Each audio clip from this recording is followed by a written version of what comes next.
Good morning students. आज जो दिन है वो महिलाओं के लिए स्पेशल है, क्योंकि जो महिलाओं से संबंधित जो अभी तक बिल था, अब वो अधिनियम बन जाएगा। वो लोकसभा और राज्यसभा दोनों ही के द्वारा पास कर दिया गया है। तो जल्द ही जैसे ही प्रेसिडेंट का सिग्नेचर उस पर हो जाएगा तो वो अधिनियम बन जाएगा और उसके बाद फिर महिलाओं को रिजर्वेशन मिल जाएगा। हाँ, इसको लागू होने में अभी टाइम लगेगा, 2026 तक ये लागू हो सकता है। अभी फ़िलहाल केवल यह पास हुआ है, तो महिलाओं के लिए बहुत ही अच्छी खबर है, क्योंकि महिला कहीं न कहीं पिछड़ी हुई हैं किसी न किसी फ़ील्ड में। तो उनको राजनीतिक जो फ़ील्ड है, वो बहुत ज़रूरी था, उसमें उनको आरक्षण देना।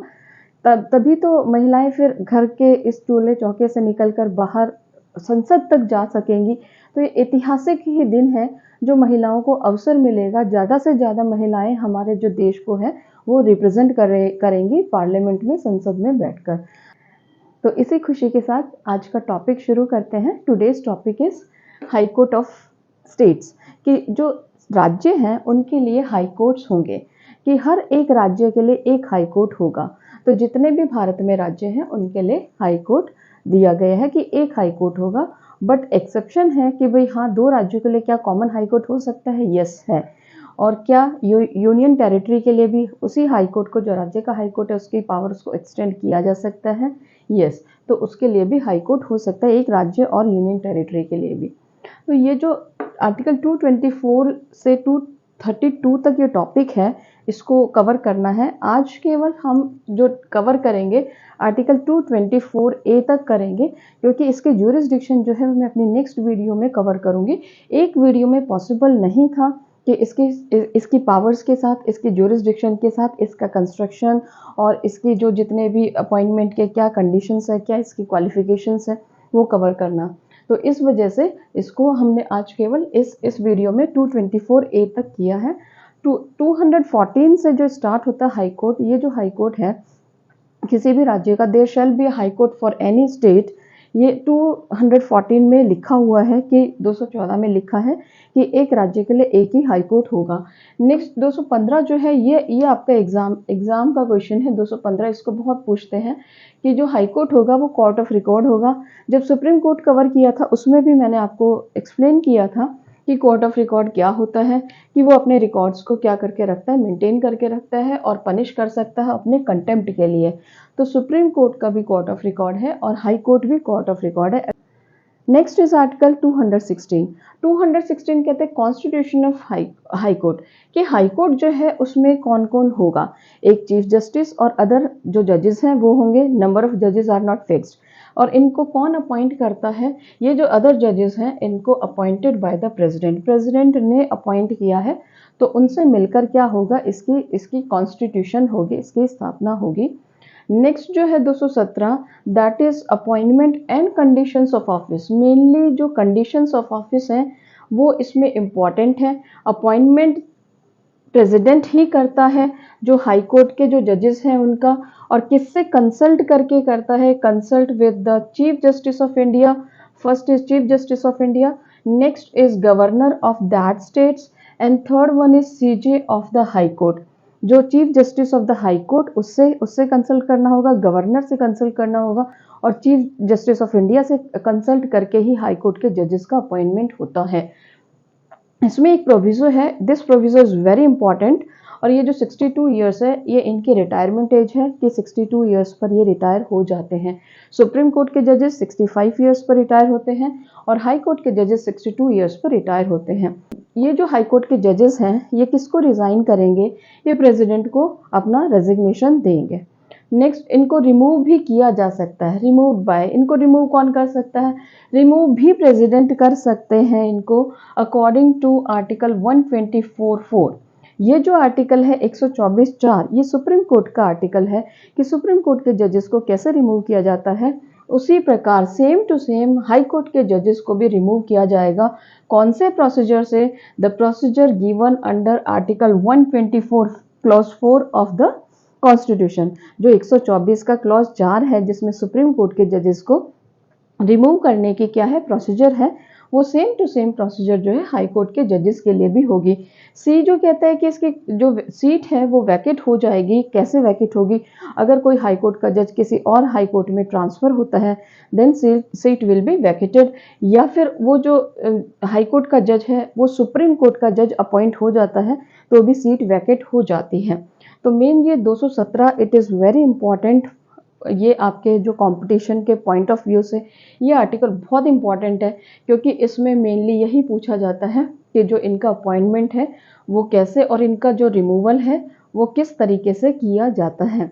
नेक्स्ट जो क्लॉज है इसकी क्वालिफिकेशन, अगेन 217 में क्वालिफिकेशन भी दी है क्लॉज 2 में कि जो इनके क्वालिफिकेशंस होंगी, सिटीजन ऑफ इंडिया होना चाहिए, 10 years judicial office in India होना चाहिए कि 10 साल तक जुडिशियल ऑफिस होल्ड करके उसने रखा है तो वो क्या हो सकता है, हाई कोर्ट का जज बन सकता है।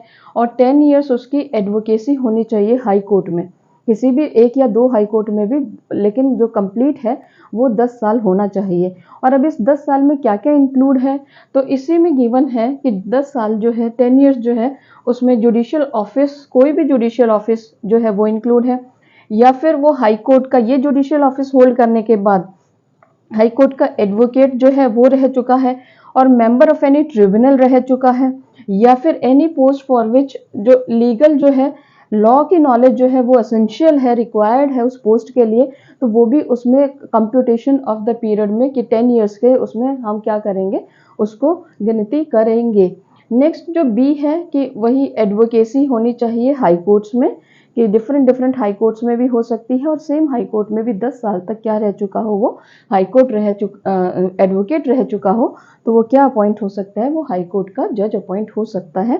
Third clause says the age of the जज ऑफ द हाई कोर्ट, कि हाई कोर्ट का जो जज है उसकी क्या एज होगी, अगर उसको लेकर कोई क्वेश्चन अराइज होता है तो उसको कौन डिसाइड करेगा, उसको कौन डिसाइड करेगा, प्रेसिडेंट ही डिसाइड करेगा। तो हर उसमें हाई कोर्ट के प्रोविज़न में, चाहे वो रिमूवल हो, चाहे वो उसका रिज़ाइन हो, चाहे वो उसका अपॉइंटमेंट हो, चाहे वो सारा चीज़ें क्या है, वो प्रेसिडेंट को ही पावर है। President after consultation with the chief justice of India, but president को यहाँ चीफ जस्टिस ऑफ इंडिया से कंसल्ट करना पड़ेगा अगर उनकी एज के रिलेटेड कोई क्वेश्चन को डिसाइड करना है तो। 218 कहता है कि आर्टिकल 124(4) और 5 विल बी एप्लीकेबल, कि जो 124 सुप्रीम कोर्ट का जो आर्टिकल है उसका क्लॉज 4 और 5 जो है वो यहाँ भी एप्लीकेबल होगा। 4 में आपको पता है कि यहाँ पर उनको हटाए जाने की प्रक्रिया है, रिमूवल की प्रक्रिया है, और क्लॉज 5 में इसका प्रोसीजर है कि भाई पार्लियामेंट जो है वो कौन सी प्रक्रिया अपनाएगी। नेक्स्ट जो है वो 220 है। 220 कहता है कि रेस्ट्रिक्शन ऑन प्रैक्टिस, की इनकी प्रैक्टिस पर रेस्ट्रिक्शन होगी। कब? जब ये हाई कोर्ट का जो है जज रह चुका है और रिटायर हो गए हैं तो अब ये क्या नहीं कर सकते हैं, तो ये प्रैक्टिस जो है ये प्रैक्टिस कर सकते हैं, कहाँ कर सकते हैं, सुप्रीम कोर्ट में कर सकते हैं या फिर अदर हाई कोर्ट्स में कर सकते हैं, बट सेम हाई कोर्ट में ये प्रैक्टिस नहीं कर सकते हैं। तो this is the restriction on high court जजेस। ये आर्टिकल 221 सैलरीज से रिलेटेड है, और इसके जो नेक्स्ट आर्टिकल्स हैं 222 वो ट्रांसफ़र है। ट्रांसफ़र भी अगेन कौन करता है, प्रेसिडेंट करता है एक हाई कोर्ट से दूसरे हाई कोर्ट को। 223 एक्टिंग चीफ जस्टिस है, कि एक्टिंग चीफ जस्टिस जो है वो कौन हो सकता है, अगर चीफ जस्टिस जो है वो अपनी उस पे पोजीशन पे आने के लिए क्या है, अक्षम है, वो नहीं आ सकता है, बीमार है या उसको कोई ऐसी इमरजेंसी है, तो उसके एक्टिंग चीफ जस्टिस कौन होगा, तो ये भी जो है प्रेसिडेंट डिसाइड करेंगे। और 224 में एडिशनल जजेस हैं, कि अगर कार्यभार जो हाई कोर्ट का जो बर्डन है केसेस का वो इंक्रीज हो जाता है तो क्या किया जा सकता है, तो एडिशनल जजेस भी रखे जा सकते हैं हाई कोर्ट में, तो वो 224 में है। और 224A जो है इसमें रिटायर्ड जजेस की बात की गई है, कि जो रिटायर्ड जजेस हैं उनको भी दोबारा बुलाया जा सकता है हाई कोर्ट के काम को देखने के लिए, केसेस को डील करने के लिए, बट वो हाई कोर्ट के जजेस नहीं कहलाएंगे क्योंकि आफ्टर रिटायरमेंट उनको बुलाया जा रहा है, और वो केवल हाई कोर्ट का जो बिजनेस ऑफ वर्क है अगर वो इंक्रीज होता है बर्डन जो है वो इंक्रीज होता है, पाइलिंग ऑफ केसेस होते हैं, तो उसके लिए क्या किया जा सकता है, रिटायर्ड जजेस को भी बुलाया जा सकता है। तो ये जो है ये टॉपिक आपका हाई कोर्ट से रिलेटेड, अपॉइंटमेंट उनका कैसे होगा, रिमूवल कैसे होगा, ये आज मैंने इस वीडियो में कवर कर दिया है 224A तक। नेक्स्ट जो वीडियो होगी वो आपकी 225 से उसकी ज्यूरिसडिक्शन कौन कौन सी क्षेत्राधिकार है, क्या उसको भी रिट ज्यूरिसडिक्शन है या केवल सुप्रीम कोर्ट का रिट ज्यूरिसडिक्शन है, और कौन से आर्टिकल में है अगर उसको रिट ज्यूरिसडिक्शन है, तो इन नेक्स्ट वीडियो में मैं कवर करूंगी।